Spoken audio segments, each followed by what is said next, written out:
जब हमारा water break start होता है तो वो फ्लो इतना हैवी होता है कि सपोज दैट अगर आप खड़े हैं तो वो फ्लो होते हुए अगर आप उसको सैनिटरी पैड से भी रोकने की कोशिश करें तो नहीं रुक। आज की इस वीडियो में हम बात करेंगे कि प्रेगनेंसी के 9th मंथ में जैसे ही आप इंटर करते हैं तो उसके बाद आप लेबर पेन्स के बारे में सोचते रहते हैं। हर दिन हम सोचते हैं कि कौन सा ऐसा दिन होगा जब हमारा लेबर पेन स्टार्ट होगा और हमारा बेबी बाहर आएगा।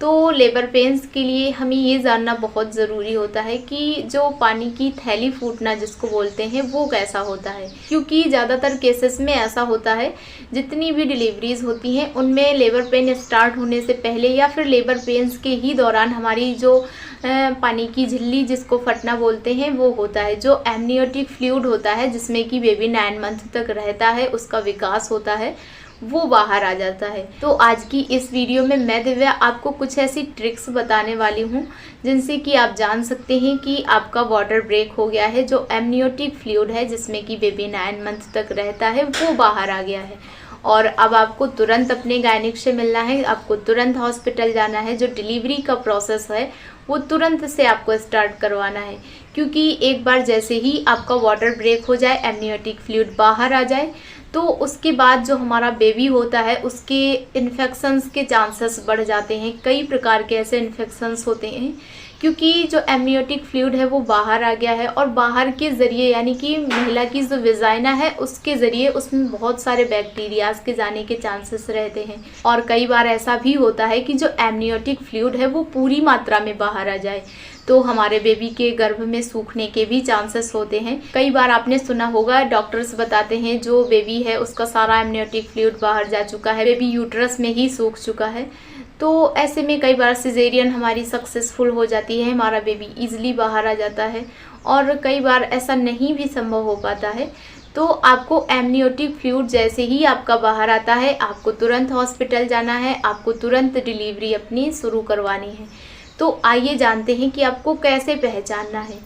तो जो नॉर्मल हम बात करें अगर यूरिन की, तो यूरिन का जो कलर होता है वो लाइट येलो होता है और कई बार अगर हम किसी भी प्रकार की मेडिसिन्स यूज़ कर रहे हैं तो डार्क सा हमें येलो दिख सकता है। लेकिन अगर जो हमारा एमनियोटिक फ्लूइड होता है वो बाहर आया होता है तो उसका जो कलर होता है वो लाइट वाइट होता है, हल्का सा सफ़ेद रंग का होता है और उसमें वाइट कलर के आपको थ्रेड्स दिखेंगे, सफ़ेद रंग के आपको रेशे उसमें दिखाई देंगे। और इसके साथ में इसे पहचानने का एक और तरीका है कि जब हमारा वाटर ब्रेक स्टार्ट होता है तो वो फ्लो इतना हैवी होता है कि सपोज दैट अगर आप खड़े हैं तो वो फ्लो होते हुए अगर आप उसको सैनिटरी पैड से भी रोकने की कोशिश करें तो नहीं रुकता है, हमारी फ्लोर तक पहुंच जाता है। आप हर 5 से 10 मिनट में भी अगर आप सैनिटरी पैड चेंज करेंगे फिर भी आप उसके फ्लो को नहीं रोक सकते हैं। तब भी आप इजीली समझ सकते हैं कि आपका वाटर ब्रेक हो गया है और आपको ऐसी स्थिति में तुरंत हॉस्पिटल जाना चाहिए।